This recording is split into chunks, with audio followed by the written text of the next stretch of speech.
Recursos e linguagens no livro de Gênesis. Olá, meu nome é Thiago Santana e eu estou aqui mais uma vez para nós estudarmos a Bíblia Sagrada juntos. E hoje eu queria falar um pouquinho com vocês sobre o livro de Gênesis. Livro esse que me fascina, é o meu livro preferido da Bíblia. Então, eu sou fascinado pela linguagem do livro de Gênesis, como Moisés escreveu, os artifícios literários do livro de Gênesis. É muito belo quando a gente percebe a conexão que as coisas têm aqui dentro. Tudo está intimamente conectado, tudo está muito bem escrito, tudo tem um propósito e nós veremos algumas coisas a respeito disso. Mas para nós vermos isso, para nós termos esta amostra, eu vou estudar com vocês do capítulo 1 até o capítulo 11, esse primeiro bloco do livro de Gênesis, tá certo? Porque senão ficaria muito extenso, ok? Inclusive o Robert Alter, que é um livro que eu ia recomendar para você, eu vou recomendar para você, só não tem a imagem aqui para mostrar porque eu emprestei para um colega fazer um trabalho da faculdade, que é o livro A Arte da Narrativa Bíblica, do Robert Alter. Esse livro, A Arte da Narrativa Bíblica, do Robert Alter, é um livro fantástico. Inclusive ele vai falar muito bem lá sobre a narrativa, e eu estou recomendando porque tem tudo a ver, Gênesis, narrativa bíblica. O Robert Alter, inclusive, lá ele vai falar, né, que a narrativa bíblica, os textos, eles são frutos de uma mente genial, ou seja, a pessoa que escreveu, ela tinha um propósito, ela sabia o que estava fazendo, né? Não é o fruto de uma mente arcaica, como muitos querem defender. Outro bom livro que demonstra isto é este livro aqui, do Lawrence Tanner, tá certo? Anúncio de Enredo e Gênesis. Esse livro, Anúncio de Enredo e Gênesis, é publicado pela Unaspes Press. Você pode, em parceria com a Terceira Margem do Rio, você pode olhar aí na internet e você vai achar ele. É um livro fantástico, um livro fascinante. O do Robert Alter, eu tenho ele em inglês também em PDF. Se alguém lê inglês e quiser ele, é só entrar em contato comigo pelo comentário e deixar o e-mail que eu mando ele por e-mail, tá certo? Sem mais delongas, vamos ao nosso texto, né? Ao nosso primeiro recurso. O nosso primeiro recurso será o anúncio de enredo. Então, veja, quando nós olhamos aqui para o verso 28 de Gênesis 1, diz assim: E Deus os abençoou e lhes disse: Sede fecundos, multiplicai-vos, enchei a terra, né, e sujeitai-a, dominai sobre os peixes do mar, sobre as aves dos céus e sobre todo animal que rasteja pela terra. Então veja, aqui nós temos três imperativos, né? Crescei e multiplicai-vos, sujeitai a terra, né? E dominai sobre os animais, ok? Lembrando que esse domínio sobre os animais era um domínio benigno, não existia o pecado e não existia morte. Então o homem dominava era o homem cuidar dos animais e cuidar da natureza, ok? Sujeitar a terra era produzir os alimentos, né? Adão era um lavrador. Se você olhar em Gênesis capítulo 2, do verso 16, aqui o verso 15 e 16, vai falar que o homem cultivava no jardim. Essa arte de cultivar, de ser um lavrador, de cuidar, vai ser bastante recorrente no livro de Gênesis, ser um guardador. Então ele tinha essas funções. Eu vou com você analisar dois desses imperativos para não ficar muito extenso, que são esses dois primeiros: crescer e multiplicar, e o segundo como lavrador. Como que isso vai se dar dentro do livro de Gênesis? Como que Moisés ele vai trabalhar com isso? Como que ele vai articular isso? Veja, um ponto interessante, por exemplo, é você já olhar na queda. Em Gênesis capítulo 3, o homem cai em pecado, você tem a queda. Quando você tem a queda, o homem e a mulher vão receber uma maldição. A mulher é de o quê? De dar ela vai dar a luz e ela vai ter dor para dar a luz, né? E o homem vai ter fadigas ao cultivar a terra. Então vamos ler o texto para ficar melhor, né?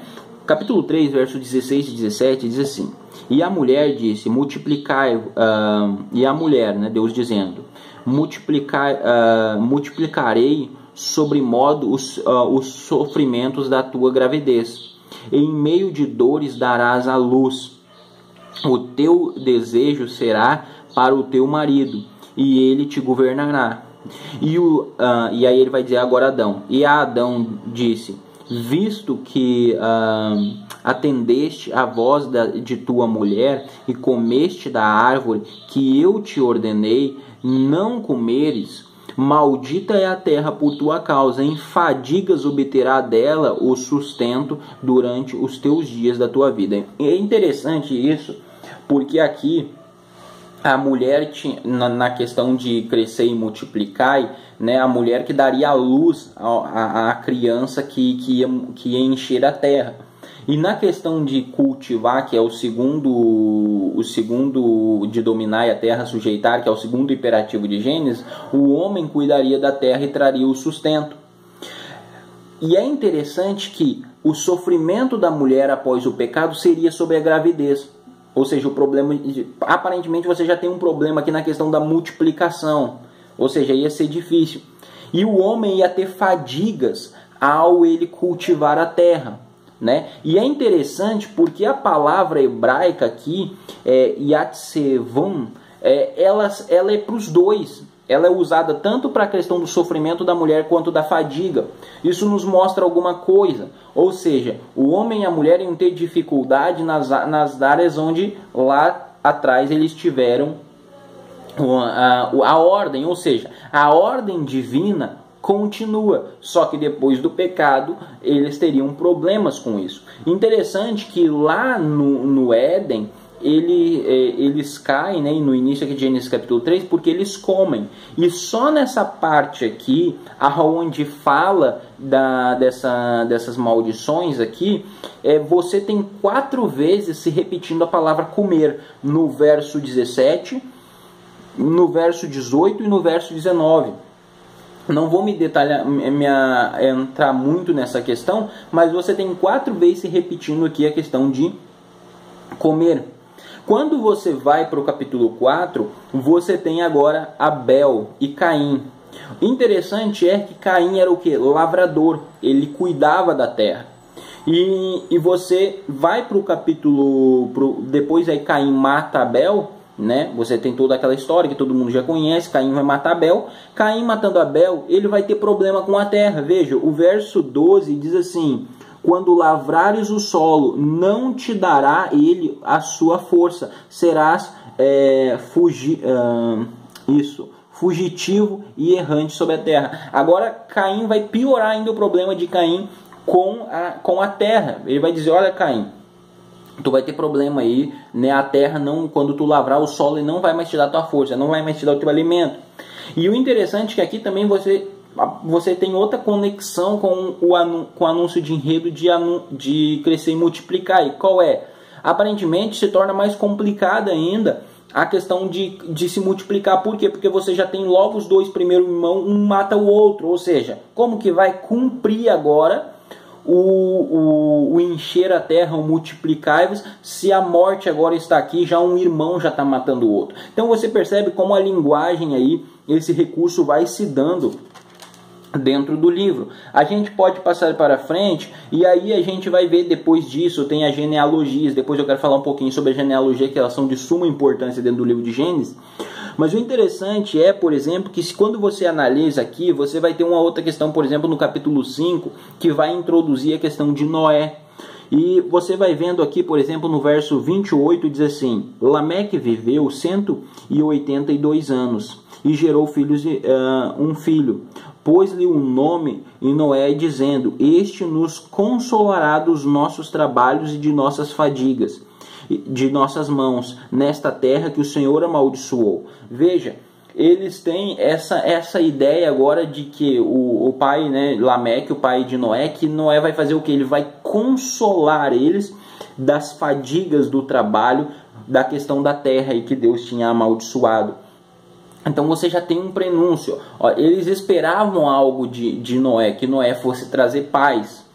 E curiosamente, quando você vai para os capítulos seguintes, você vai ter uma humanidade caída, uma humanidade corrompida, mas logo mais eu vou falar sobre isso, porque eu não vou entrar em detalhes sobre isso para não quebrar a questão do anúncio de enredo aqui, tá certo? Então você vai ter essa humanidade agora corrompida. E você vai ter já no capítulo 7, eles entram no capítulo 6, no capítulo 7, eles entram na arca. O capítulo 7 mais específico, eles vão entrar na arca, por questão do dilúvio. E quando você vai para o capítulo 8, que eles saem da arca, eles vão receber aqueles imperativos lá de Gênesis. No verso 17 diz assim: fazei sair a todos, para que povoem a terra, sejam fecundos e nela se multipliquem, né? E se você for para o capítulo 9, é exatamente isso que vai acontecer de novo. Ele vai dizer para Noé: abençoou Deus Noé e a seus filhos e disse: sede fecundos, multiplicai-vos, enchei a terra. Pavor e medo de vós virão sobre os animais, né, da terra e sobre todas as aves do céu. E aí ele continua dizendo. Então você percebe aqui que isso é bem interessante, porque aqui ele vai de novo, vai dizer, ó, crescer e multiplicar. Você percebe que está tudo interligado. Aquele hiperativo lá de Gênesis 1, ele não morreu. E talvez alguns possam pensar que ele morreria. A questão agora, e você pode estar se perguntando: Tiago, tá, mas e a questão de cultivar, de lavrar a terra? Nós já vamos chegar lá. Quando você vai para Gênesis capítulo aqui é o capítulo, deixa-me ver, é o capítulo 10. É o capítulo 10, vai dizer aqui no final do verso 32, isso, deixa-me pegar aqui. São essas as famílias segundo as línguas. Ou não, é no capítulo 9, desculpa. No final do capítulo 9, no final do capítulo 9 diz assim: sendo Noé lavrador, passou a plantar uma vinha. Então veja, Noé era lavrador. Você tem sempre os mesmos detalhes permeando o texto, os imperativos permeando o texto, estão mostrando algo. Deus deu uma ordem lá e essa ordem ela está se cumprindo. Às vezes com sucesso, às vezes não com tanto sucesso. Então a ordem de crescer e multiplicar mesmo após o pecado, ela não acaba, ela continua. A ordem de sujeitar a terra mesmo após o pecado, ela não termina, ela continua, embora com dificuldade ambas, mas elas vão continuar. E o interessante é que quando você vai para o capítulo 11, vê essa questão do anúncio de enredo, você olha para o capítulo 4, capítulo 11, verso 4, diz assim: disseram, vinde, edifiquemos para nós uma cidade e uma torre, cujo topo chegue até aos céus, e tornemos célebre o nosso nome, para que não sejamos espalhados por toda a terra. Veja, qual é a ideia aqui na Torre de Babel que aquele pessoal tinha? Vamos fazer uma torre para que seja célebre o nosso nome e para que não sejamos espalhados por toda a terra. Isso é muito interessante, porque essa ideia aqui de não ser espalhado por toda a terra, ela é totalmente avesso daquilo que Deus tinha dado lá no Éden e que Deus vem enfatizando para Noé e sua família. Ou seja, eles não queriam cumprir a ordem de Deus de encher a terra, e aí Deus vem e Deus vai confundir as línguas deles e tudo mais. Outro ponto interessante nesse sentido, a questão de multiplicar, né? Encher a questão de multiplicar, ainda que aqui esteja bem sintetizado isso de que eles não queriam multiplicar e encher a terra. Mas outra questão interessante, como Noé usa a linguagem e como Noé usa muito bem os recursos dele literários.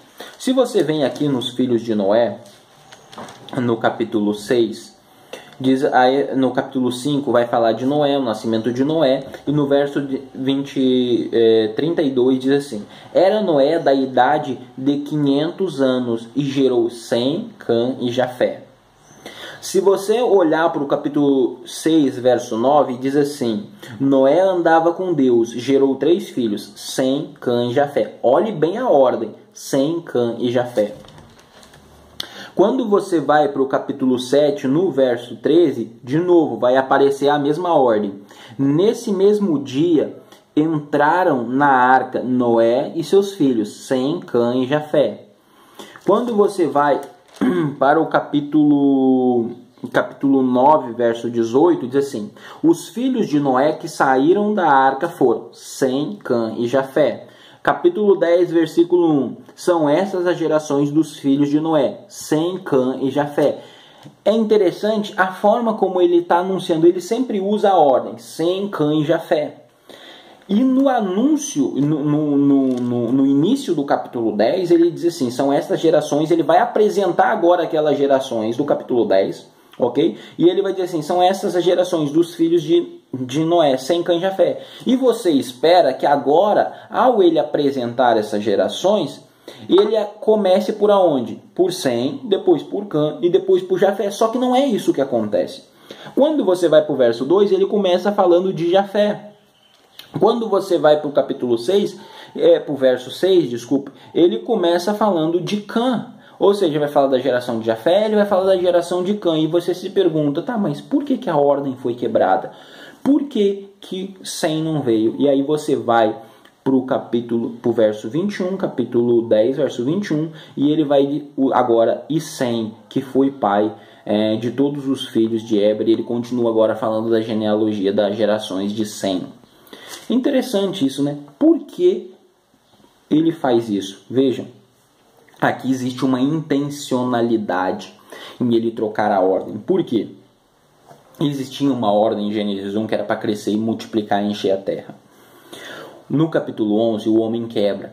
E antes disso, ele já tinha, o Moisés, ele já aponta uma direção. E ele começa falando Sem. Sem, vai agora de Sem, vem os semitas. Os semitas, ok? Quem são os semitas? Aí você vai para o capítulo, ainda no capítulo 11, o homem não quis cumprir a ordem de Deus de crescer e multiplicar e encher a terra. Aí, o que acontece? O homem não quis cumprir essa ordem de crescer, multiplicar e encher a terra. Deus confunde as línguas e espalha eles. Quando você vai para o verso 10, olha só que geração vai aparecer. São essas as gerações de Sem. E quando você vem chegando aqui no final, no verso 27, eu não vou ler tudo, diz assim, são essas as gerações de Tera. Tera gerou a Abraão, e a Abraão, a Noar e a Arã, e Arã gerou a Ló. Interessante porque Abraão é descendente de Sem. A inversão dos nomes naquele único momento ali, ele tem um objetivo, que é de apontar agora para frente, para o que vem na frente. E o que vem na frente é completado aqui do verso 10 em diante. Ou seja, você tem uma breve interrupção do texto. Moisés narra aqui que eles não queriam se multiplicar, e encher a terra, então Deus confunde as línguas e agora eles vão ser espalhados. E aí logo em seguida ele continua e ele vai falar da geração de Sem. E quando ele fala da geração de Sem, ele vai introduzir quem? Abraão. Abraão era descendente de Sem, que vem dos semitas. E curiosamente no capítulo 12, verso 1 e 3, o que Deus vai dizer? Deus chama Abraão e ele diz assim, bendito ser tu, né? E ele vai dizer aqui, ele diz assim, de ti farei grande nação e te abençoarei e te engrandecerei o teu nome, se tu uma bênção, abençoarei os que te abençoarem, né? E ele vai continuar, e amaldiçoarei os que te amaldiçoarem e tal. Então ele vai falar aí para Abraão que ele vai ser uma bênção e tudo mais. Mais tarde vai falar para Abraão que Abraão vai ser o pai de uma grande nação e que todas as famílias da terra seriam abençoadas por intermédio dele. Então você tem esse artifício literário, ele vai se desenvolvendo, está tudo interligado. O autor do livro de Gênesis, que creio eu ser Moisés, ele escreve com uma mente genial. Ele é muito detalhista nesse sentido, tá certo? Eu vou só dar mais uma pincelada na questão da linguagem e aí nós terminamos, para não ficar muito extenso. O vídeo está ficando mais extenso do que eu imaginava. A questão de Gênesis 1. Quando você pega Gênesis 1, você tem a aliança edênica. Se você não sabe o que é a aliança edênica, entre no meu canal. Tem 2 vídeos no meu canal sobre a aliança edênica. E tem também sobre a aliança noética, que eu vou falar agora. Quando você começa aqui, você tem esse anúncio, crescer e multiplicar e tal. Aí você tem o homem caindo em pecado.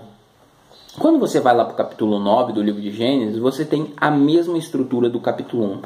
Tanto na aliança edênica quanto na aliança noética, aliança com Noé, ok? A reafirmação da aliança com Noé. No capítulo 9 você tem a mesma estrutura. Então, no capítulo 1 de Gênesis você tem o homem ok? Deus dá ordem para ele crescer, multiplicar, encher a terra e tal. Aí você tem aquela segunda parte do capítulo 2, que seria uma parte mais detalhada do relato da criação. E no capítulo 3 aparece o homem caindo em pecado. O homem era lavrador, como mostra no final do capítulo 2. E o homem cai em pecado. Por causa do quê? Por causa de uma fruta. Quando você vai para o capítulo 9, você tem a aliança noética. Na aliança noética, o homem sai da arca, como eu já mostrei para você, e dê aqueles anúncios. Você cresça, né, aquelas ordens, crescer e multiplicar, encher a terra, dominar sobre os animais e tudo mais, pavor e medo virá sobre vós. Quando você continua lendo, diz que Noé era lavrador. Ora, Adão também era lavrador lá atrás, ele cultivava o jardim do Éden. Ok? Ele cultivava a terra, ele era um lavrador. E ele vai plantar o que? Ele vai plantar uma vinha. Ele planta uma vinha e ele bebe da vinha. E ele, por causa agora de uma fruta também, ele vai ficar o que?